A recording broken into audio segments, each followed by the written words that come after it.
I had a way then, losing it all on my own. I had a heart then, but... Hey guys, this is Husky-Flies back here with another X380 video.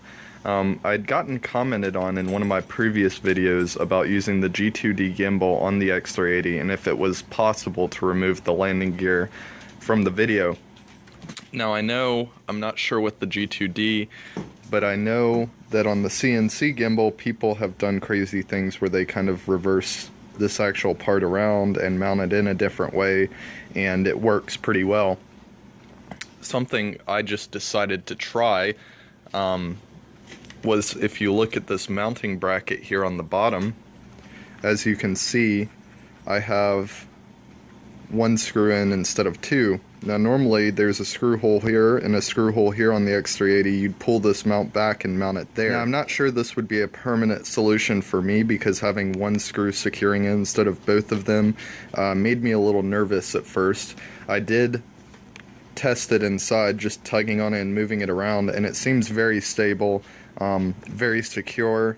So, you know, who knows, I might keep doing that, or I might try to drill a little hole up here, but that's getting really close to the battery bay door, and I don't want to, you know, go through the hinge and screw that up. And here's the gimbal mounted onto the bracket, and now this does not come without its issues. For example, this battery bay door, it really interferes with that. That's about as far as I can pull it down before I'm kind of concerned about compromising the structural integrity of the door itself. But as you can see, I do have a battery in there, and you can remove and put the battery in and hook it up and all that stuff. It's just a little bit more of a pain. Another issue I had personally, although I don't think anyone else is going to, is I've strapped this voltage meter to the front of the quad to sort of give me an audible low voltage warning, as well as the red status indicator on the back. And I originally had a cord routing out here through the bottom of this and plugging into here, but with how tightly that squeezes on there when you're sliding it on, it wasn't really working. I had to pull that cord up, and I'm in the process of trying to figure out some solutions as to how to fix that and maybe, you know, route it out the side or something like that. As for the video results, however, I was very impressed. I expected it to work semi-well, but not quite as well as it did. I'll go ahead and throw up some comparison videos. This first one here will be before I moved the gimbal forward, and the second one will be after.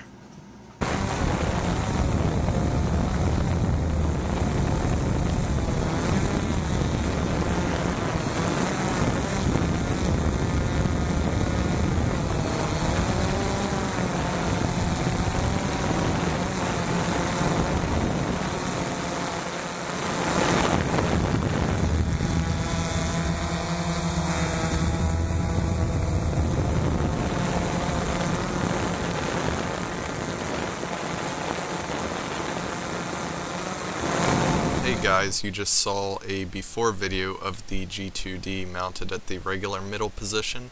This is after I've moved it forward. Now I've gotten it a fairly level tilt, and as you can see there is some prop wash that shows up in the upper corners, but other than that, it seems to, when it's close to level, it seems to remove most of the quad. You just get a little bit of prop wash.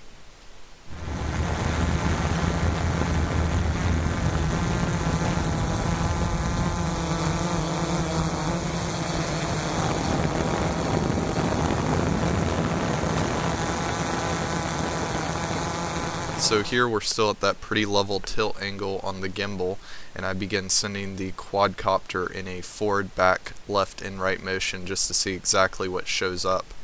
As you can see, there's still that prop wash and a little bit of an arm in the upper corners, but for the most part it removes the majority of the quadcopter. Then I proceed to test the same thing at varying tilt angles within the gimbal. So here you can see I'm moving it down, going ahead and going through those movements again, and with it pitched down just slightly at this, it didn't seem to show much of anything up. And I believe I continue on to tilt it down one more time and go through the same motions again. And the landing gear does show up at one point in this very aggressive downward tilt, but it's not bad. It's there for like half a second or so. So I think in a position hold in any sort of level flight, this is going to pretty much eliminate all of the quadcopter, save for maybe a bit of prop wash in the corners of the screen.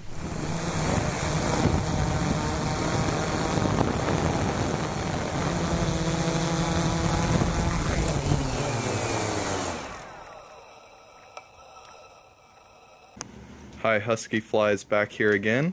I hope you guys enjoyed this short video on what I did to get most of the quadcopter out of my video picture as far as the G2D is concerned. Once again, thank you for watching, and if you enjoyed it, then I hope you hit that like and subscribe. Thanks.